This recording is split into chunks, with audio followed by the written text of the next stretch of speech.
Hello student, welcome back. आज हम सीखेंगे व्हाट इज़ कंटिन्यूड प्रपोर्शन। कि कंटिन्यूड प्रपोर्शन क्या होती है। प्रपोर्शन के बारे में हम पिछले वीडियो लेक्चर में सीख चुके हैं। तो कंटिन्यूड प्रपोर्शन एक जो है ये प्रपोर्शन का एक स्पेशल टाइप होता है। जैसे हमें पता है कि आमतौर पर हम प्रपोर्शन को कैसे लिखते हैं। यहाँ पर हम 4 टर्म्स का इस्तेमाल करते हैं, बट कंटिन्यूड प्रपोर्शन में क्या रहेगा कि जो मिडल टर्म है यानी कि मेन टर्म्स जो होती हैं, जिस केस में वो दोनों की दोनों क्या हों, बराबर हों यानी कि इक्वल हों, बिल्कुल कुछ अगर इस टाइप से है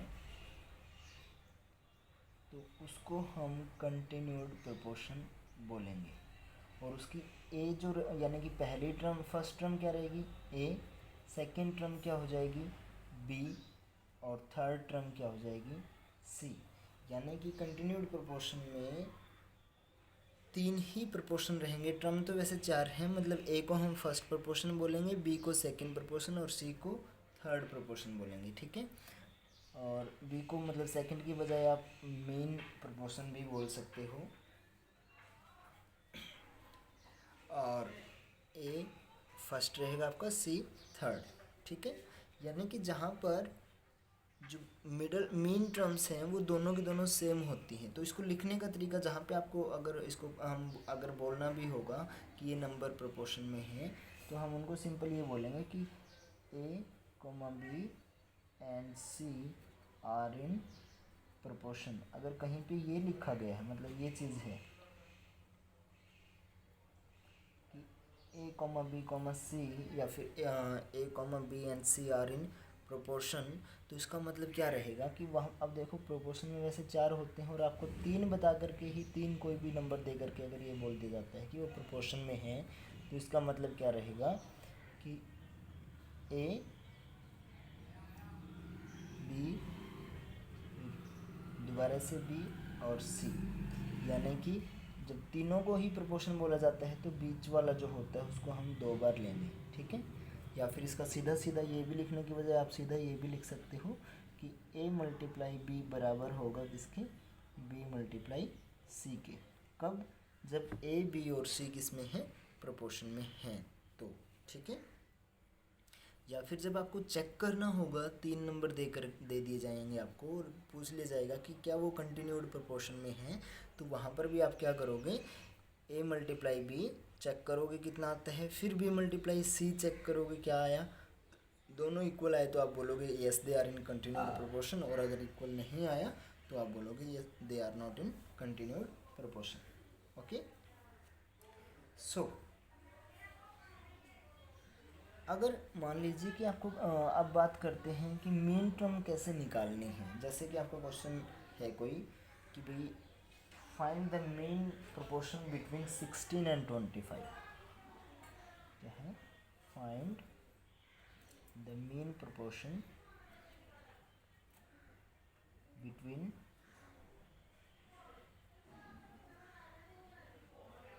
16 एंड 25। तो इनका जो मेन प्रोपोर्शन रहेगा वो क्या रहेगा। अब हम इसको क्या लिखेंगे भाई, मेन प्रोपोर्शन निकालना है, इसका मतलब क्या है कि ये किस में दिए गए हैं आपको, प्रोपोर्शन में है। तो हम मेन प्रोपोर्शन को मान लेते हैं कि let the main proportion is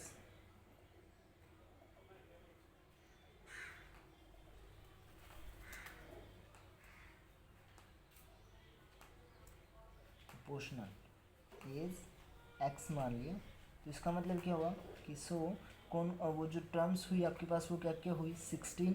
अब मेन है तो एक्स, और क्योंकि 2 ही थे तो इसका मतलब मेन को हम कितने बार लिखेंगे, 2 टाइम, दोनों इक्वल रहा होगा तभी जा करके इसको मेन बोला गया है अकेले को 2 टर्म दे करके। तो और लास्ट में कितना आ जाएगा 25। अब क्या है, अगर इस तरीके से यानी कि आपको x की वैल्यू जब निकालनी है तो देखिएगा फॉर्मूला बनेगा यहाँ पे, बट कैसे बना वो देखिए अकॉर्डिंग टू क्वेश्चन की। अगर ये अभी इसमें क्या हो गए आर इन, ये किस में हो गए, ये नंबर जो हुए प्रोपोर्शन में हो गए। सो 16 मल्टीप्लाई 25 इक्वल हो गया किसके, x मल्टीप्लाई एक्स, यानी कि क्या हो गया अगर x मल्टीप्लाई एक्स को मैं यहाँ पर लिखूँ, x मल्टीप्लाई एक्स क्या होता है, एक्स स्क्वेयर इक्वल हो गया किसकी 16 मल्टीप्लाई 25। यहाँ से अगर आपको स्क्वेयर हटाना है किसी भी साइड से तो आपको दूसरी साइड में क्या हो जाएगा, स्क्वेयर रूट लग जाएगा।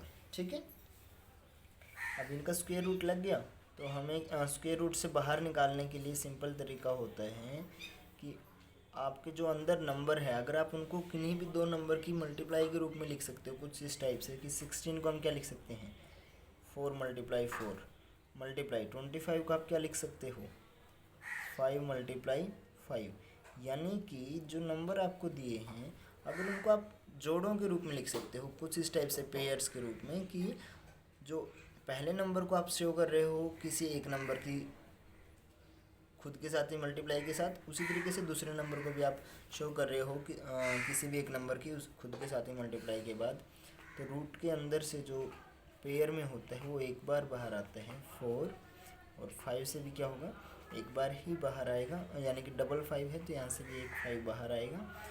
4 इंटू 5 कितना हो गया 20। सो x की वैल्यू कितनी आ गई 20। तो आप लिख सकते हो so the mean proportional is is 20। तो इस तरीके से आप मीन प्रोपोर्शनल जो है वो निकालोगे। अगर आपको क्वेश्चन में मीन प्रोपोर्शनल की बजाय मीन प्रोपोर्शनल तो दे दिया जाए और बोल दिया जाए कि थर्ड प्रोपोर्शनल निकालो, कि आपको 25 एंड 40 दे दिया गया है और इस केस में आपको क्या निकालना है थर्ड प्रोपोर्शनल निकालना है, तो मान लो कि लेट दी थर्ड प्रोपोर्शनल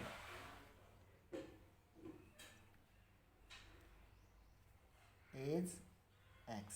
हमने क्या बताया कि कंटिन्यूड प्रोपोर्शन में जो सेकंड वाला होता है उसको कितनी बार लिखा जाता है 2 बार, तो इसलिए सो प्रोपोर्शन में कौन कौन से नंबर हो गए 25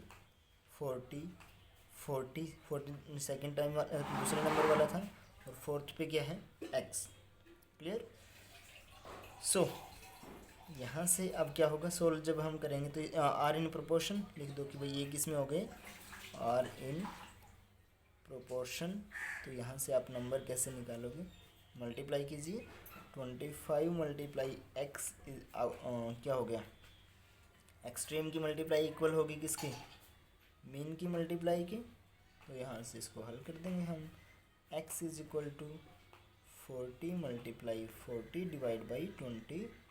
5 से ये 5 पे कैंसिल और ये 8 पे कैंसिल, अगेन यहाँ पर 8 और ये आ गया आपका 64। So that's your answer. ठीक है।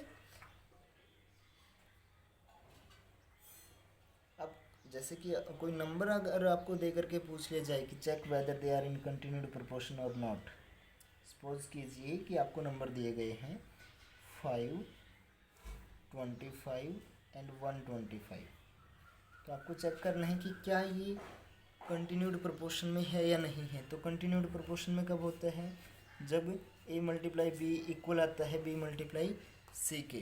तो आप चेक करो इसको कि अगर ये आपको नंबर दिए गए हैं, अब प्रोपोर्शन में नहीं दिया है आपको सिर्फ सिंपल पूछा है, तो हम ये नहीं लिख सकते कि 5 25 25 एंड 125 आर इन प्रोपोर्शन, वो नहीं लिखा जा सकता। तो आप सीधा चेक करो कि प्रोडक्ट ऑफ एक्सट्रीम जैसे कल भी जब प्रोपोर्शन में है या नहीं है ये पता लगाने के लिए तो पहले हमने प्रोडक्ट की थी। हाँ, अगर दिया होता है कि प्रोडक्ट वो प्रोपोर्शन में है या कंटिन्यूड प्रोपोर्शन में है तो फिर हम इसको इक्वल ले सकते हैं सीधा ही। प्रोडक्ट ऑफ एक्सट्रीम क्या आ जाएगा, कौन कौन है 5 इंटू 3 ही नंबर है तो इसका मतलब ये तो क्या हो गया मीन को हम क्या लिखेंगे 2 बार लिखेंगे, और तो एक्सट्रीम कौन सा हुआ 5 और 125, इनकी आपने मल्टीप्लाई की तो आपको मिलेगा 625। और प्रोडक्ट की बजाय या फिर आप इस केस में स्क्वायर भी कर सकते हो, या प्रोडक्ट लिखना है तो प्रोडक्ट नहीं स्क्वायर ही लिखिएगा आप, स्क्वायर ऑफ मीन प्रोपोर्शनल कौन है आपकी बार 25 का स्क्वायर मतलब कि इसी की 2 बार मल्टीप्लाई जो कि कितना होते हैं 625। तो दोनों इक्वल आ गए, तो आप लिखोगे because product of extreme is equal to square of mean.